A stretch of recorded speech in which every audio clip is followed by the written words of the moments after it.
Power electronics के lecture number 3 में हम फुल वेव रेक्टिफायर डिस्कस करने जा रहे हैं। उससे पहले हम एक पॉइंट डिस्कस कर लेते हैं आउटपुट फ्रीक्वेंसी का। किसी भी इलेक्ट्रॉनिक सिस्टम में आउटपुट फ्रीक्वेंसी जो होता है M time I F S होता है। M means number of pulses,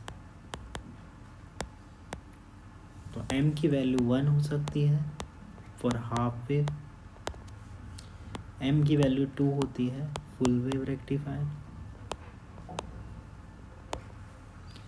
M की वैल्यू 3 होती है 3 phase half wave converter,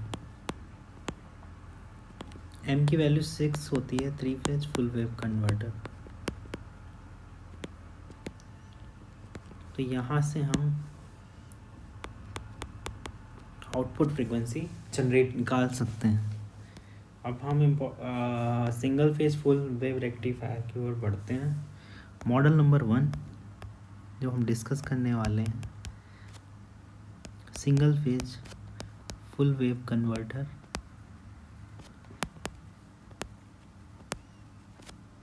RL/RLE load. सबसे पहले हम डिस्कस करते हैं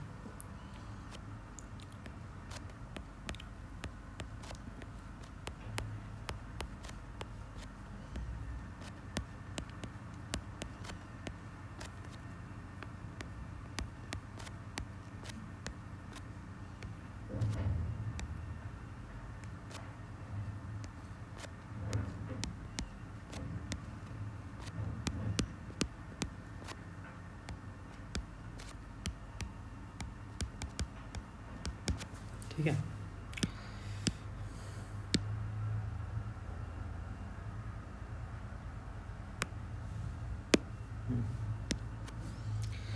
तो सबसे पहले दिस थायरिस्टर को T1 कहते हैं, T2, T3 and this thyristor is T4, right. सबसे पहले हमने सप्लाई लगाई, लोड हमारा RL/RLE and I0 is constant, continuous conduction है,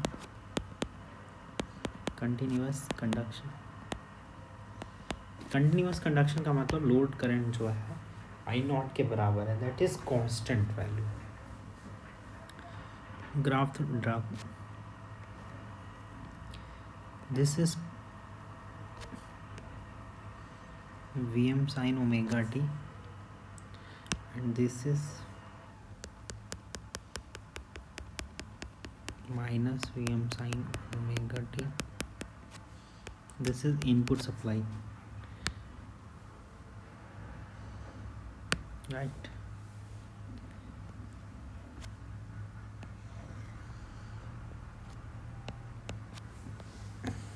करंट जो है वो कांस्टेंट वैल्यू है, रिपल फ्री है, कांस्टेंट करंट फ्लो कर रही है लोड के क्रॉस और ये रिपल फ्री है। जो आउटपुट वोल्टेज होगा मेरा,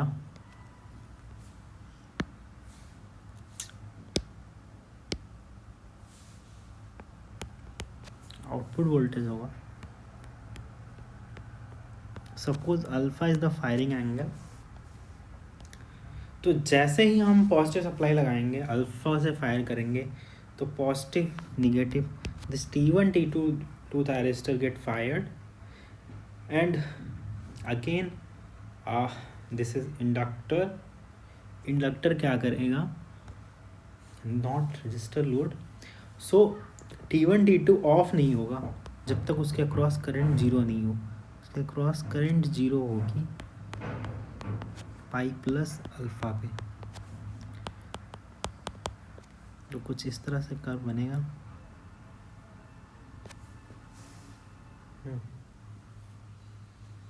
अब जैसे ही पाई प्लस अल्फा लगाएंगे, यहाँ तक हमारा T1 एंड T2 ऑन है, पाई प्लस अल्फा से लेके 2 पाई प्लस अल्फा तक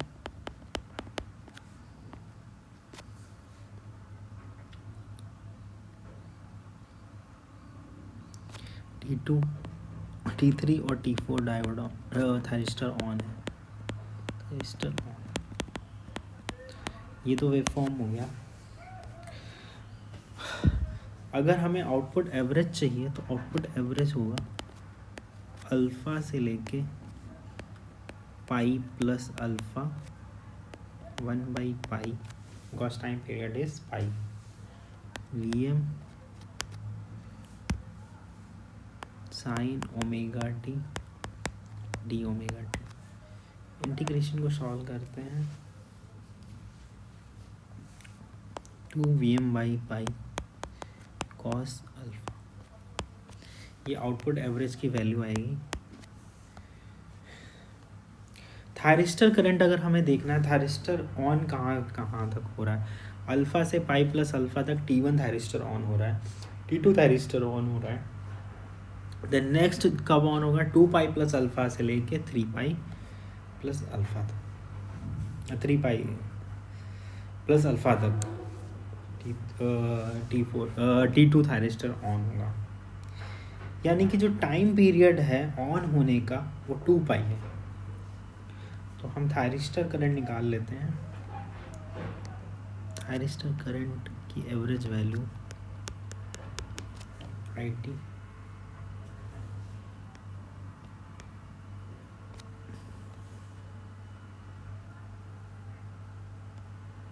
अल्फ़ा से लेकर pi plus alpha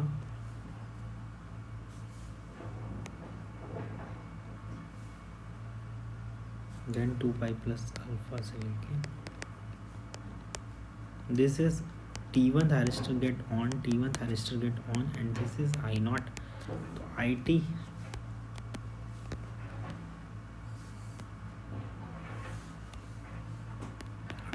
average is equal to I naught into pi plus alpha minus alpha divide by 2 pi, I naught by 2। IT RMS is I naught divide by √2। तो ये thyristor यहाँ तक conduct करेगा। Next हम discuss करते हैं source current. This is the source current that is flowing. Source current positive कब होगा, जब T1 T2 ऑन हो। निगेटिव कब होगा, मतलब अपोजिट कब, क्योंकि करंट हमेशा पॉजिटिव से निगेटिव फ्लो करेगा। तो अगर T1 ऑन है तो सोर्स करंट T1 से फ्लो होते हुए लोड के थ्रू होते हुए T2 से होकर जाएगा। लेकिन अगर निगेटिव है, निगेटिव मीन्स निगेटिव साइकिल में T4 से फ्लो होते हुए T3 की तरफ जाएगा। तो IS is equal to I naught if T1 T2 on, IS is equal to minus I naught T3 T4 on.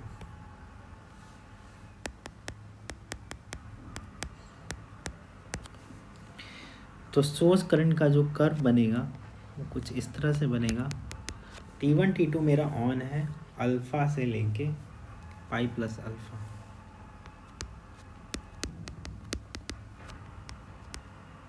और T3 T4 ऑन है पाई प्लस अल्फ़ा से लेकर 2 पाई प्लस अल्फ़ा, राइट।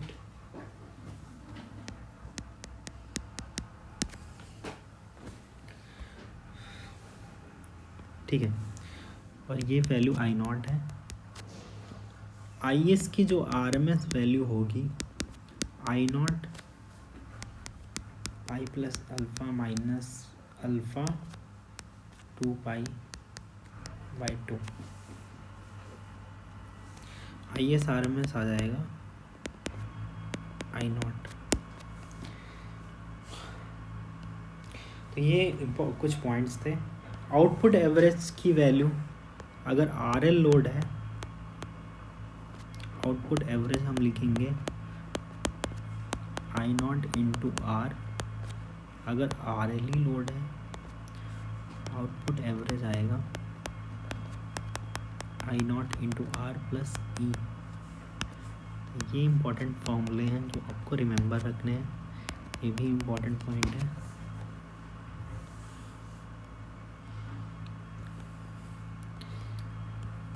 ये कर्व आपको पता होना चाहिए। ठीक है, ये RL और RLE लोड का हमने डिस्कस कर लिया। अब हम बात करते हैं परफॉर्मेंस पैरामीटर इसके क्या होंगे। परफॉर्मेंस पैरामीटर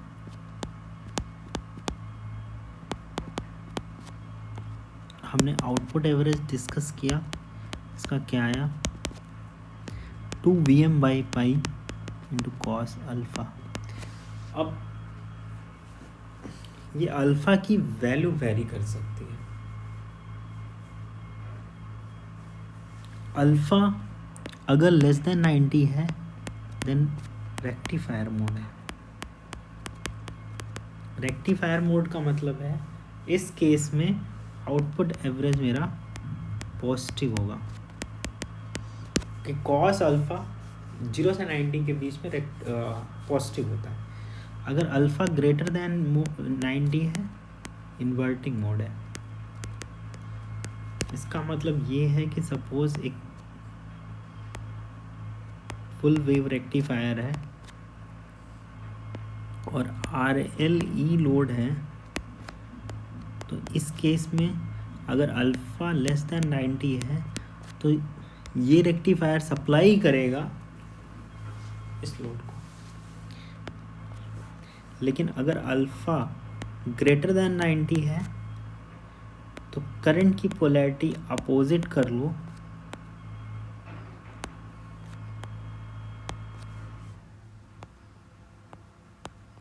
ये बैटरी क्या करेगी, इसको देगी, इसको प्रोवाइड करेगी।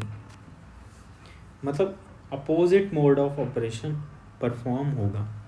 ठीक है, ये DC AC को देने लगे, मतलब सप्लाई करने लगेगा। This is called as inverting mode. तो इस केस में कुछ नहीं करना है, बैटरी की पोलैरिटी रिवर्स कर देनी है। V0 एवरेज जो आएगा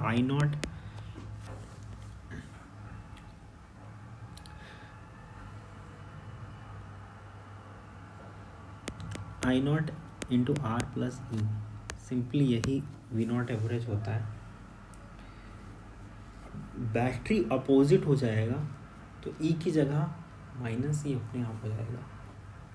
अगर क्वेश्चन में सिंपली ऐसे गिवन है कि आउटपुट वोल्टेज निगेटिव है तो इसका मतलब यही होता है कि अगर आउटपुट वोल्टेज निगेटिव है इसका मतलब बैटरी सप्लाई कर रही है सोर्स को। हमें तो यही बेसिक कॉन्सेप्ट फॉलो करना है, बाकी कोई चेंजेस नहीं करना है। क्वेश्चन में जब भी क्वेश्चन देखे ऐसे अल्फ़ा ग्रेटर दैन 90 कुछ नहीं करना है, हमें V0 एवरेज ही लेना है, सिंपल मेथड लगाना है। एनालिसिस आपको बता दें कि बैटरी की पोलैरिटी कैसी होगी। अगर यहाँ पे V0 एवरेज निगेटिव है, राइट, तो E हमेशा निगेटिव आएगा। ठीक, बैटरी की पोलैरिटी अपोजिट हो जाएगी। सप्लाई करंट का हमने ग्राफ देखा था। अल्फ़ा से लेके pi plus alpha and pi plus alpha से लेके 2 पाई प्लस अल्फ़ा। ठीक है, इसका मैग्नीट्यूड +I0, इसका मैग्नीट्यूड -I0 था। इसका फोरियर सीरीज जो एक्सप्रेशन होता है वो याद रखना होता है, इम्पोर्टेंट है। Summation 4I0/n pi sine n omega t minus n alpha, right. ये बहुत ही इम्पोर्टेंट एक्सप्रेशन है, इसके टर्म्स उससे ज़्यादा इम्पोर्टेंट हैं, बट ये उसके टर्म्स को रिमाइंड करने के लिए एक्सप्रेशन याद रखना पड़ेगा। Most of the time GATE से सवाल इस एक्सप्रेशन से आया। इसमें डिफरेंट कंपोनेंट है, हमने जैसे फोरियर सीरीज में डिस्कस किया था, फोरियर सीरीज कंपोनेंट है। फोरियर सीरीज में फंडामेंटल कंपोनेंट और हार्मोनिक कंपोनेंट, तो इसकी जो रेंज है 1 3 5 7, this is called as quasi square wave, right. Quasi square wave कैसे निकालते हैं, F theta plus pi by 2 is equal to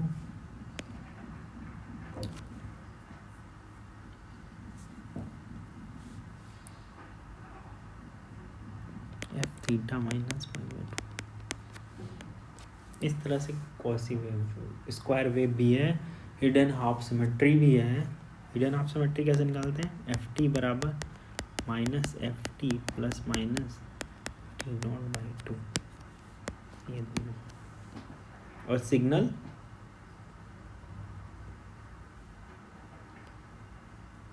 ठीक है, ये पीरियोडिक सिग्नल है। तो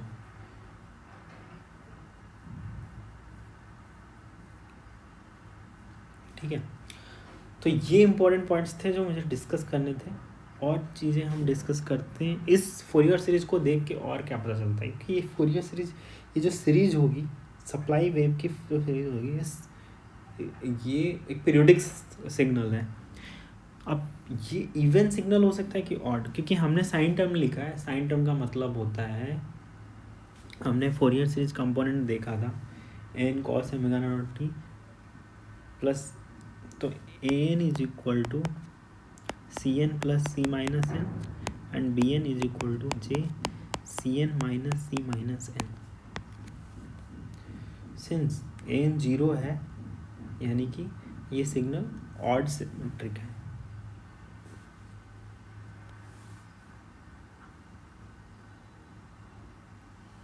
n is equal to zero mean c n is equal to minus c of minus n, यानी कि x t is equal to minus x of minus T, which means this is odd symmetry.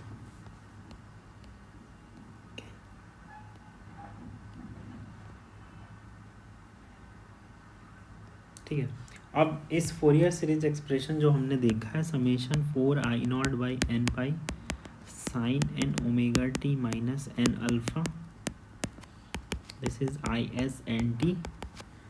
जी की value हम calculate करते हैं। जी होता है हमारा I S one R M S upon I S R M S. I S one R M S मतलब fundamental component. तो fundamental component के लिए एन को 1 रखना पड़ेगा, तो 4i0 बाई पाई, एंड इसका R M S value by √2, and I S R M S we have calculated already. So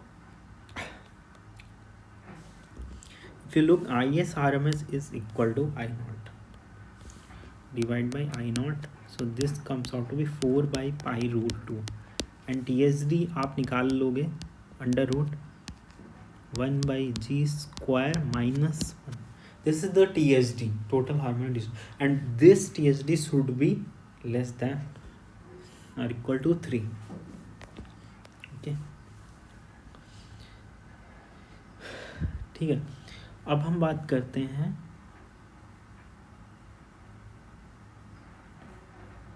TSD हमने डिस्कस कर लिया। अब हम बात करते हैं input power factor cos phi. इसके लिए आपको जी इंटू डिस्टॉर्शन फैक्टर से मल्टीप्लाई करना चाहिए। डिस्टॉर्शन फैक्टर जो होता है, इस हार्मोनिक कंपोनेंट का जो फेज एंगल है उसका कोसाइन कंपोनेंट होता है, दैट मीन्स कॉस अल्फा। तो g into cos alpha, this is called as input power factor. ठीक है, तो ये कुछ पॉइंट्स थे। एक और इम्पॉर्टेंट पॉइंट है जो कि मुझे डिस्कस करना है, ये काफ़ी इम्पॉर्टेंट है। Most of the time questions उस पर बेस्ड होते हैं। आउटपुट पावर जो होता है वो V0 I0 होता है। Q0 जो होता है रिएक्टिव पावर, वो भी V0 I0 tan अल्फा।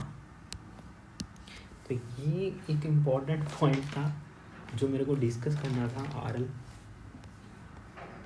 ये समरी है आपकी single phase full RL/RLE load. ये पॉइंट्स आपको याद रखने हैं इसमें।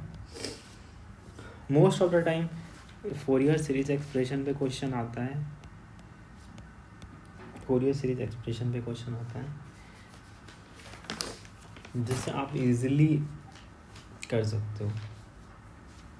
ठीक है, sorry, this is tan alpha नहीं, यस ओके। नेक्स्ट हम बढ़ते हैं model, this question is called as model 1। We are going to discuss model number 2। Model 2 single phase full wave rectifier semi converter. उससे पहले हम आरई लोड डिस्कस कर लेते हैं।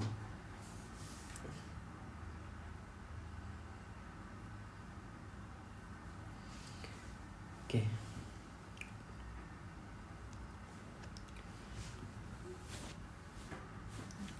Single phase full wave rectifier RE load.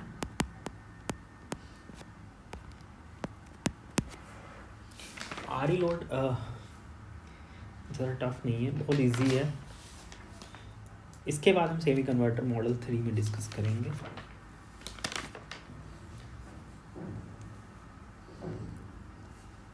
ठीक है,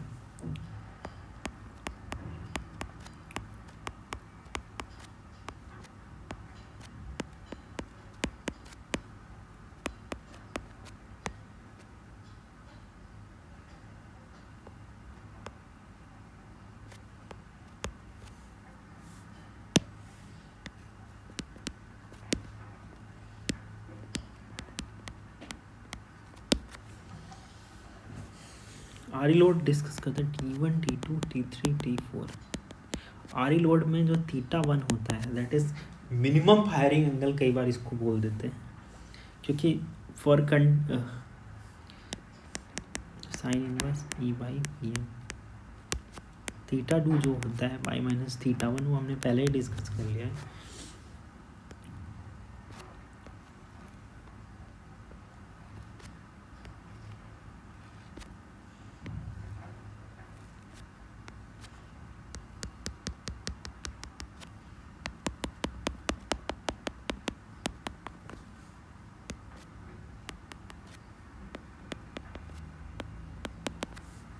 okay, output voltage का curve बनाते हैं। अल्फा से स्टार्ट होगा RE load, there was E battery, that is E, and this angle is called as θ1। θ1 से चालू होगा, but alpha is all greater than or equal to θ1। ठीक है, करंट थायरिस्टर तभी तक चलेगा जब तक इसमें करंट फ्लो कर रही है। अगर थायरिस्टर के अक्रॉस करंट 0 हो गई तो थायरिस्टर ऑफ हो जाएगा। थायरिस्टर अगर ऑफ हो गया तो वो ऑन करने के लिए फिर से हमें फायरिंग पल्स देनी पड़ेगी। तो सिंस आरई लोड है, जैसे ही इस पॉइंट पे पहुंचेगा, दिस ई पे पहुंचेगा, तो E minus E divide by some R right. So उस टाइम पे करंट 0 हो जाएगी, यानी कि इसकी करंट जो फ्लो करेगी वो θ2 तक फ्लो करेगी, अल्फा से θ2। Current curve, this is current curve right. उसके बाद फायरिंग जब तक नहीं करोगे, फायरिंग होगी पाई प्लस अल्फा तक। इस केस में हमारा T1 T2 ऑन है, फायरिंग होगी पाई प्लस अल्फा तक। पाई प्लस अल्फा पे से लेके 2 pi minus θ2, pi plus alpha से लेके पाई प्लस θ2 तक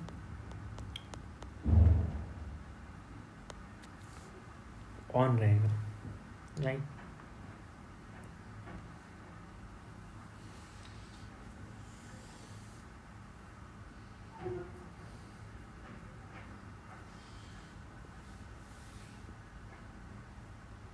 ठीक है, इस केस में हमारा T3 T4 ऑन होगा। ऐसे ये वेव फॉर्म रिपीट करती जाएगी। अगर हम आउटपुट वोल्टेज की वेव फॉर्म ड्राइव करें, अल्फा से लेके θ2 सॉरी,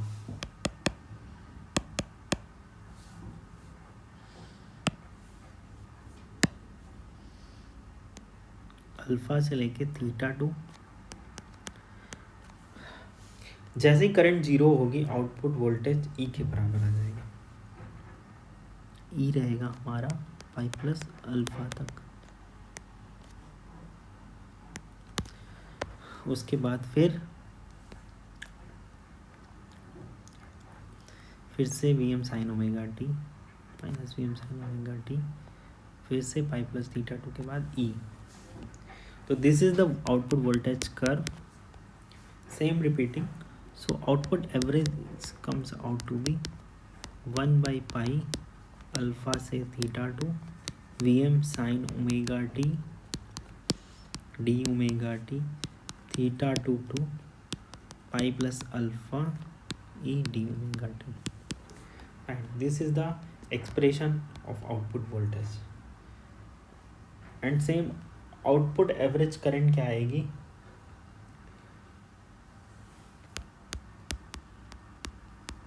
I naught average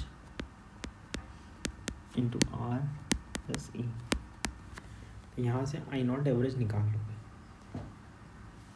और पावर अगर इसका लिखना है आउटपुट पावर, तो I naught R M S square into R plus E times I naught average. ठीक है, तो ये कुछ इंपॉर्टेंट पॉइंट्स थे जो मुझे मॉडल 2 में डिस्कस करने थे। अब हम नेक्स्ट जल्दी से बढ़ेंगे मॉडल 3 की ओर।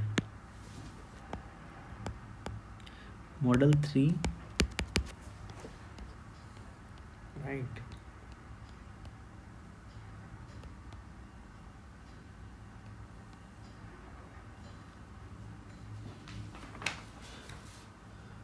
मॉडल 3 में हम डिस्कस करने वाले हैं सिंगल फेज,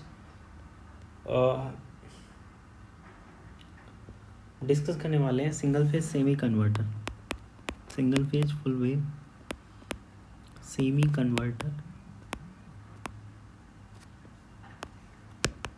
फर्स्ट है सिमेट्रिकल, सेकंड है unsymmetrical.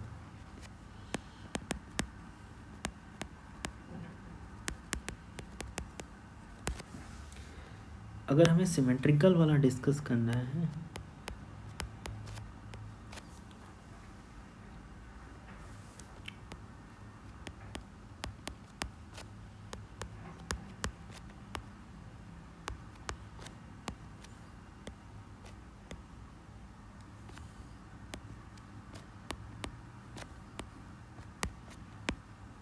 RL/RL I naught constant।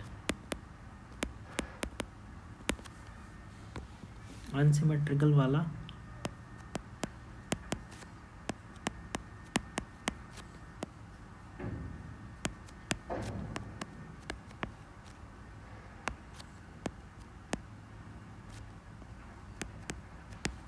Same RL/RL I naught constant. तो इसको हम T1 कहते हैं, D1 कहते हैं, T2 D2। अगर हम वेवफॉर्म ड्रॉ करें,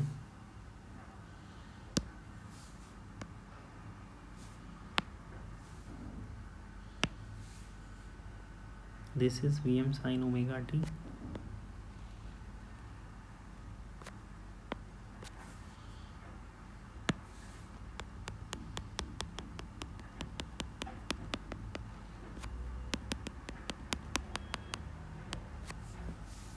राइट।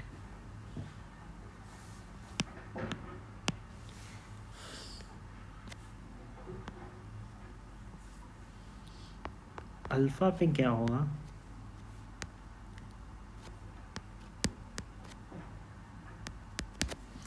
अल्फा पे क्या होगा, T1 D1 ऑन होगा अल्फा के पास। ऑन कहाँ तक रहेगा, पाई, जैसे तुमने पाई तक क्या रहेगा, जैसे पाई प्लस अल्फा तक ऑन होना चाहिए, जैसे हमने single phase full wave rectifier में देखा, बट ऐसा नहीं होगा। ये T1 और D1 ऑन जो हमारा होगा, जैसे पाई तक ही ऑन रहेगा, वाई तक ऑन रहेगा, T1 एंड T1 D1। क्यों? क्योंकि पॉजिटिव और नेगेटिव सप्लाई जब तुमने लगाई तो D1 ऑन है, T1 ऑन है, लेकिन जैसे ही पाइप के बाद नेगेटिव सप्लाई आएगी D2 ऑन हो जाएगा और T1 क्या रहेगा, ऑन होना चाहेगा। और T1 ऑन है ही है, वो ऑफ तब तक नहीं हो सकता जब तक उसके क्रॉस करंट जीरो ना फ्लो हो। फिर भी करंट एक सर्कुलेट करती रहेगी T1 से लेके लोड तक। तो उस केस में आउटपुट वोल्टेज क्या होगा, जीरो के बराबर। तो इस यहाँ तक T1 D1 कंडक्ट किया, पाई से लेके पाई प्लस अल्फ़ा तक T1 D2 कंडक्ट करेगा, फिर T2 ट्रिगर्ड होगा पाई प्लस अल्फ़ा से लेके 2 पाई तक, T2 D2 ऑन करेगा, फिर 2 पाई प्लस अल्फ़ा पे 2 पाई से 2 पाई प्लस अल्फ़ा, 2 पाई से यहाँ पे नेगेटिव साइकिल है, 2 पाई तक नेगेटिव साइकिल है, पाई प्लस अल्फ़ा से 2 पाई तक नेगेटिव साइकिल है। अब जैसे ही पॉजिटिव साइकिल फिर से आएगी, फिर से क्या करेगा, T1 D1 ऑन करना चाहेगा, बट D1 ऑन रहेगा, T2 ऑफ नहीं होगा। T1 तब ऑन हो सकता है जब तक फायरिंग उसको पल्स ना मिले। तो 2 पाई प्लस अल्फ़ा तक T2 और D1 ऑन रहेगा। तो ये आउटपुट वोल्टेज कर्व है। थायरिस्टर करंट कर्व अगर हमें बनाना है, थायरिस्टर मेरा T1 कहाँ से कहाँ तक ऑन हो रहा है, थायरिस्टर करंट अगर मुझे ड्रॉ करना अल्फ़ा से लेके पाई प्लस अल्फ़ा तक, ठीक है।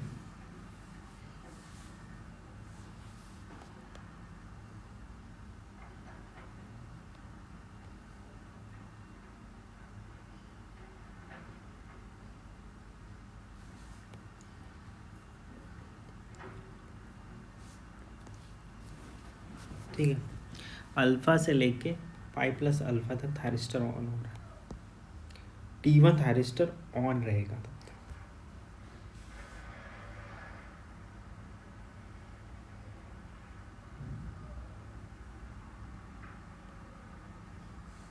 ठीक है,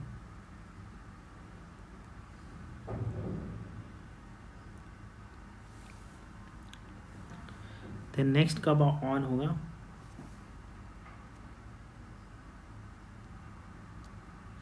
यानी कि थायरिस्टर जो मेरा ऑन हो रहा है वो पाइप तक ऑन रहेगा। डायोड जो मेरा ऑन होगा, डायोड D2 ऑन है,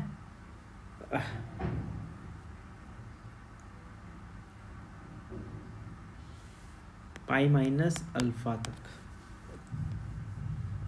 तो थायरिस्टर का जो एवरेज वैल्यू होगा I0 into pi by 2 pi, I0 by 2।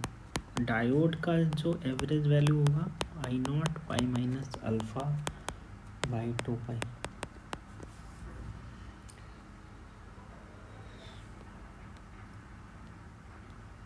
Output voltage की एवरेज वैल्यू कैसे निकालोगे, 1 बाई पाई अल्फ़ा से पाई Vm sine omega t d omega T. इसका आंसर आएगा Vm by pi 1 plus cos alpha.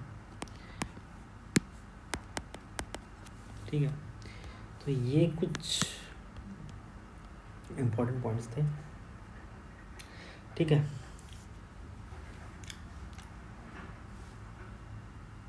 ठीक है, अब हम बात करते हैं सप्लाई करंट की। देखो, अगर T1 D2 ऑन हो रहे हैं तो उस टाइम पे सप्लाई करंट ज़ीरो होगी। क्यों? सप्लाई करंट तो हमेशा फ्लो कर रही है T1 से लेके D1। जब T1 D1 ऑन होंगे तो IS is equal to I0, T2 D2 on होंगे IS is equal to minus I0। Supply current का वेव फॉर्म बता सकते हो।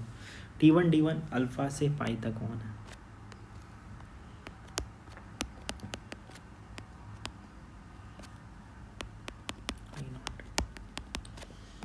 अल्फ़ा से पाई तक T1 D1 ऑन है, T2 D2 पाई प्लस अल्फ़ा से 2 पाई तक ऑन है।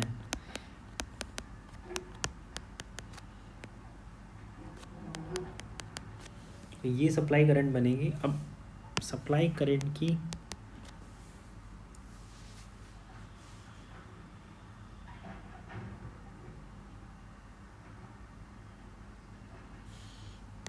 एवरेज वैल्यू तो ज़ीरो होगी, राइट। आरएमएस वैल्यू क्या होगी, I naught pi minus alpha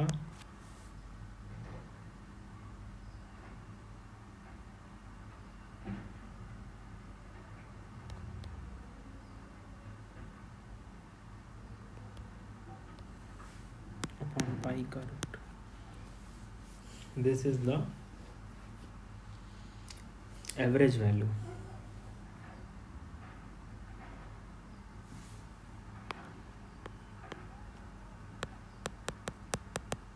This waveform is repeated until 2 पाई। ओके, तो ये सेमी कन्वर्टर के कुछ इंपॉर्टेंट पॉइंट्स हैं जो मेरे को डिस्कस करने थे।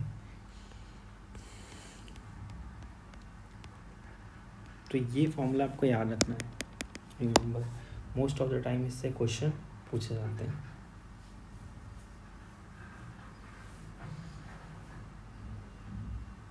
अब हम बात करते हैं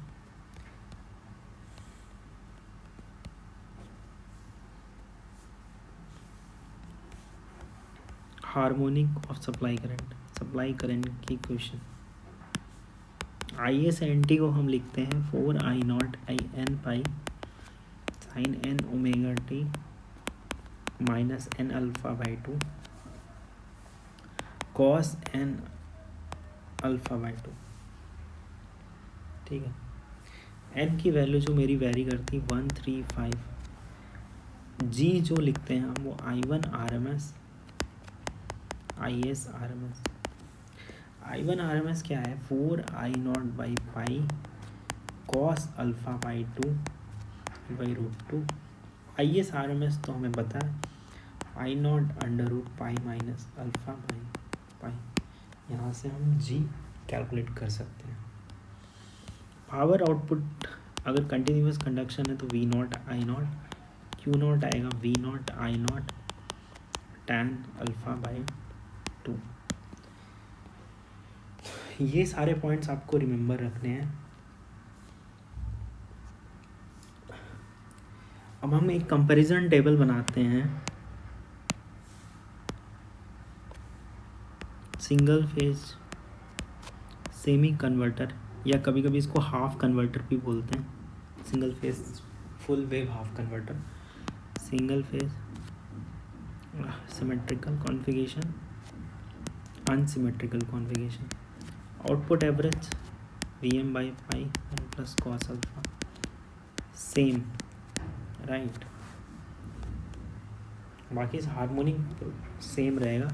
थायरिस्टर कंडक्ट करेगा पाई तक, डायोड कंडक्ट करेगा पाई माइनस अल्फ़ा तक, थायरिस्टर कंडक्ट करेगा पाई माइनस अल्फ़ा तक, डायोड कंडक्ट करेगा पाई तक। सर्किट टर्न ऑफ टाइम होगा pi by omega, circuit turn off time pi by omega. IT आएगा एवरेज वैल्यू थायरिस्टर की 0, इसमें भी 0। ओके, सॉरी इट्स नॉट 0, हमने अभी थायरिस्टर की एवरेज वैल्यू निकाली थी I0 by 2, I0 by 2, I0 pi minus alpha by 2 पाई। तो ये कुछ इंपॉर्टेंट पॉइंट्स थे। इसका मेन बेनिफिट क्या है सिंगल फेज सेमी कन्वर्टर का यूज़, निगेटिव पल्स नहीं आ रही, निगेटिव पल्स नहीं आ रही है।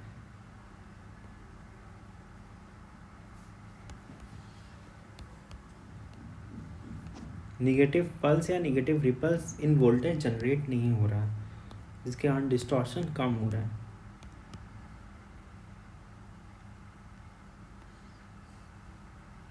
अब मॉडल हमने 3 डिस्कस कर लिया। एक और इम्पॉर्टेंट पॉइंट था, मिस हो गया। Single phase full wave converter में circuit turn off time, sorry,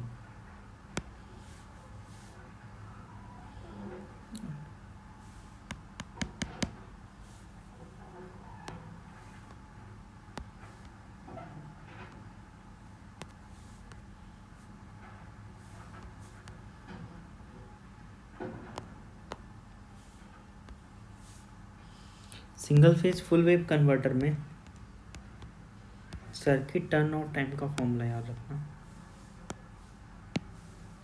T से के टी होता है pi minus alpha by omega.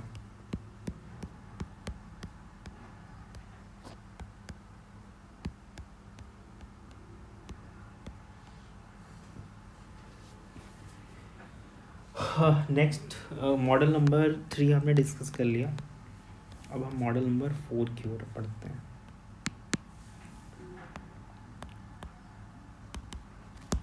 Model number 4,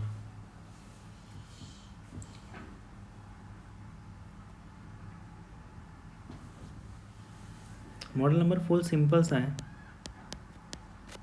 semi converter ही है।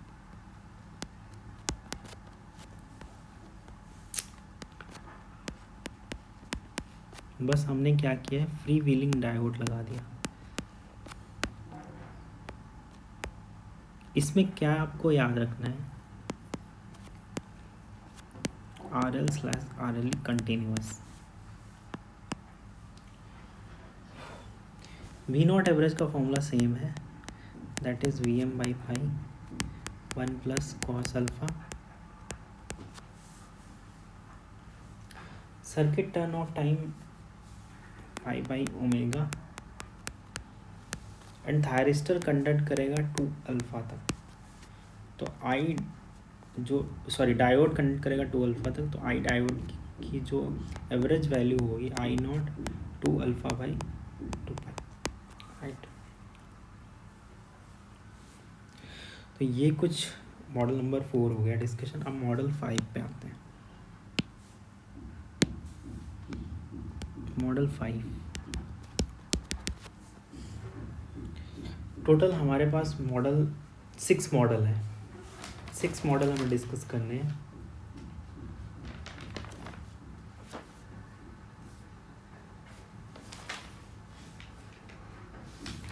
सिक्स मॉडल के बाद आपका single phase full wave rectifier खत्म हो जाएगा पूरा टॉपिक।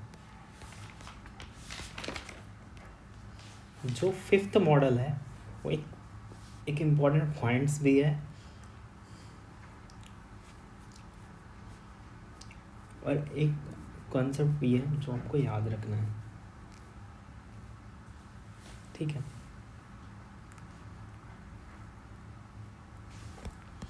डिस्कस करते हैं 5th मॉडल और उसका एंड रिजल्ट आपको रिमेम्बर रख।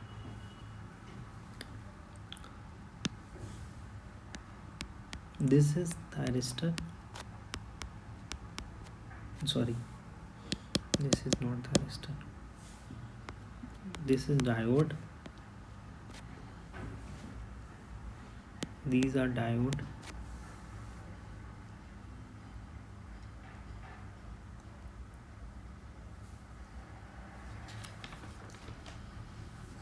okay।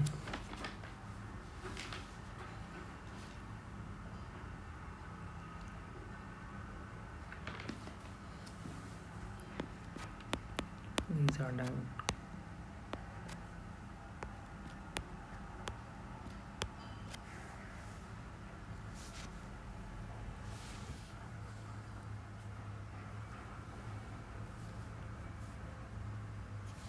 और लोड हमारा रेजिस्टर।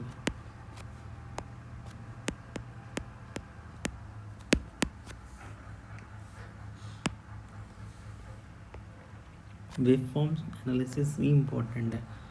इनपुट वोल्टेज एज कुछ भी रिमेंबर नहीं रखना है पावर इलेक्ट्रॉनिक में, वेव फॉर्म बनाते जाओ, उसकी एनालिसिस करते जाओ, कुछ पॉइंट्स को याद रखो, मेन पॉइंट को बाकी ड्राइव भी करते जाओ।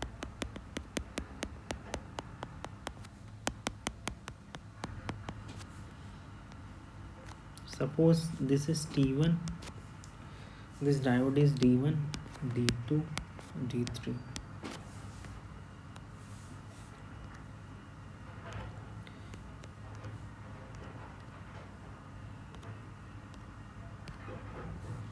ठीक है, सबसे पहले अल्फा पे क्या होगा?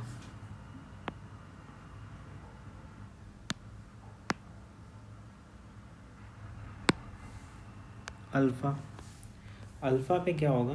मेरा थायरिस्टर T1 ऑन होगा और D1 ऑन होगा। ठीक है, T1 और D1 दोनों ऑन होंगे तो इसका मतलब ये कुछ इस तरह से बनेगा। निगेटिव हाफ साइकिल जैसे ही आया, D3 और D2 ऑन हो गया, आउटपुट वोल्टेज इस फॉर्म में मिल गया, D3 और D2 ऑन। ठीक है, जैसे ही फिर से तुमने पॉजिटिव साइकिल लगाया तो D1 ऑन होने की कोशिश करेगा, बट थायरिस्टर ऑन नहीं है इस टाइम पे। थायरिस्टर ऑन नहीं है, D1 ऑन है।